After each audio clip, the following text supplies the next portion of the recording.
एका नदीवर दोन मोठी झाडं असतात. एकदा एक चिमणी आपल्या मुलांना घेऊन तिथून चाललेली असते. ती पहिल्या झाडाला म्हणती, वातावरण खूप खराब झालंय, मी तुझ्या झाडावर घरटं करून राहू का? ते झाड नाही म्हणतं.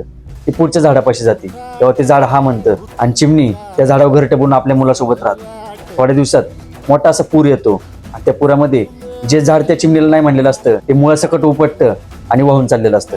तेव्हा चिमणी त्या झाडाला म्हणती, तुम्हाला काही दिवसापूर्वी राहायला नाही म्हणलं होता, त्यामुळे तुझ्या ही वेळ आली, तुला तुझ्या कर्माची फळं भोगायला आली.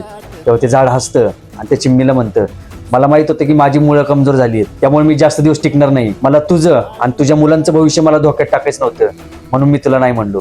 मित्रांनो, आपलं आयुष्य सुद्धा असंच होतं. आपल्या जवळचे मित्र किंवा घरचे आपल्याला कुठल्याही गोष्टीसाठी नाही म्हणतात, तेव्हा आपला इगो हर्ट होतो आणि कधीतरी आपण त्यांच्यासोबत नातं सुद्धा तोडून टाकतो. पण ते आपल्याला का नाही म्हणलेत याच्या मागचं कारण आपण कधी जाणून घेत नाही. म्हणून कुणाचं प्रेझेंट बघून कुणाला जज करू नका. आपल्याला समोरचा व्यक्ती का नाही म्हणला असेल याचं कारण जाणून घ्या. कदाचित तो आपल्या चांगल्यासाठीच आपल्याला नाही म्हणला असेल.